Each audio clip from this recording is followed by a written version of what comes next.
अस्सलाम वालेकुम दोस्तों, मैं हूं हसन सलीम और आप देख रहे हैं इन्फोयो।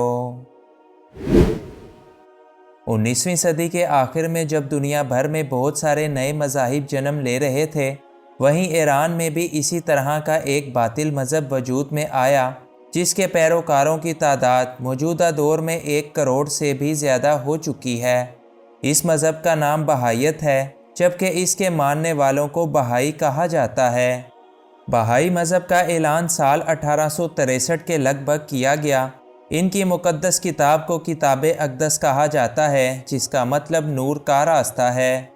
बहाई मज़हब के अकायद में सिर्फ 2 शादियों की इजाज़त है, वो भी जब ज़रूरत हद से ज़्यादा बढ़ चुकी हो। इस मज़हब में तलाक़ याफ्ता औरत की कोई इद्दत नहीं, और अगर वो चाहे तो शादी से अगले दिन ही अपनी नई शादी कर सकती है। इस मज़हब में नमाज बा जमात पर भी मुकम्मल पाबंदी आयद है, जबकि सिर्फ नमाज जनाजा में ही जमात की इजाज़त है, और रोज़ा, ज़कात और हज भी इस मज़हब में ताहाल साकित हैं। बहाई मज़हब शियों के एक फ़िरके असनाए अशरिया या अमामिया के अंदर से निकला है, जो कि बाद में इस्लाम से पूरी तरह अलग होकर अपने आप में एक नया मज़हब बन गया। इस मज़हब के बानी का नाम मिर्ज़ा अली मोहम्मद शिराज़ी था, जो कि साल 1820 के दौरान ईरान के शहर शिराज में पैदा हुआ। वो पैदाइशी तौर पर एक शिया था और असनाए अशरिया फ़िरके से ताल्लुक़ रखता था। जब थोड़ा समझदार हुआ तो हुसूल इल्म के लिए करबला पहुंचा, और 24 साल की उम्र में वहां से शिराज वापस आने के बाद उसने बाब यानी खुदा तक पहुंचने के रास्ते का दावा कर दिया। इसके बाद जूं जूं लोग इसको फॉलो करने लगे, इसके दावों में भी तेज़ी आती गई। पहल उसने ख़ुद को इमाम मेहदी होने का दावा किया, और फिर बाद में उसने ऐलान कर दिया कि ज़ाते खुदावंदी नाउज़ुबिल्लाह इसके वजूद में हुलूल कर गई है।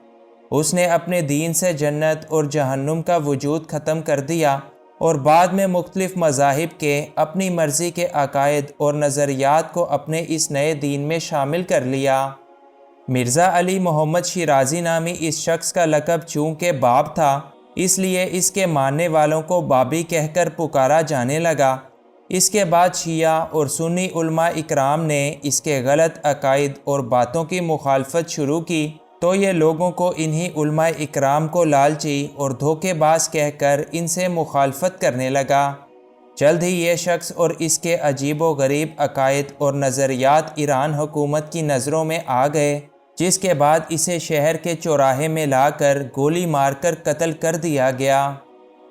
मिर्ज़ा अली मोहम्मद उर्फ बाबी ने अपने पीछे 2 नाइब छोड़े थे, जिनमें से एक का नाम मिर्ज़ा हुसैन अल नूरी था, जिसे बाद में बहाउल्लाह का खिताब मिला, जबकि दूसरे का नाम सुबह आज़ाद था, जो कि एक आराम तलब शख्स था और इसे इस मज़हब को आगे बढ़ाने में कोई दिलचस्पी नहीं थी। लिहाजा बाबी मज़हब की बाग दौड़ बहाउल्लाह ने अपने हाथों में ले ली, और साथ ही साथ उसने इमाम मेहदी होने का भी दावा कर दिया। दावे के बाद बहाउल्लाह के पैरोकार तेज़ी से बढ़ने लगे, और यूं एक नया गिरोह बहाई मज़हब के नाम से वजूद में आ गया।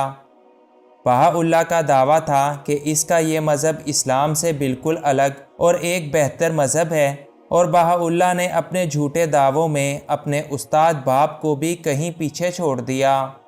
बहाउल्लाह का दावा था कि ज़ाते इलाही इसमें हुलूल कर चुकी है।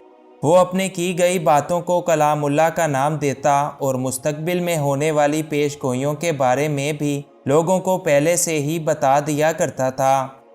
बहाउल्लाह और इसके पैरोकार खाना काबा को किबला कबूल नहीं करते थे, बल्कि जहाँ पर बहाउल्लाह रहता वही घर बहाई मज़हब का किबला हुआ करता था।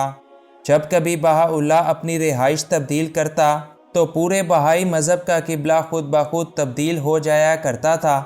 अलबत्ता आज बहाई मज़हब का किबला इसराइल के शहर औका में मौजूद है, जहाँ पर इनका लीडर बहाउल्लाह मदफून है, और यही वजह है कि ये मुकाम बहाई लोगों के लिए खाना काबा जैसी हैसियत रखता है। जब बहाई और इनके अकायद हद से तजावज़ करने लगे तो ईरान हुकूमत ने इनको अपने मुल्क से निकाल दिया, जिसके बाद ये लोग अपने लीडर समेत एक मुल्क से दूसरे मुल्क में भटकते रहे।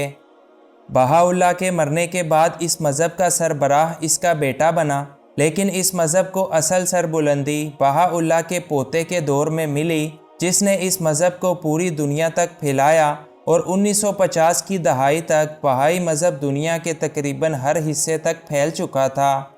آج بہائی مذہب کے ماننے والوں کی تعداد 1 کروڑ سے تجاوز کر چکی ہے، اور ان کی سب سے بڑی تعداد ہندوستان کے اندر موجود ہے۔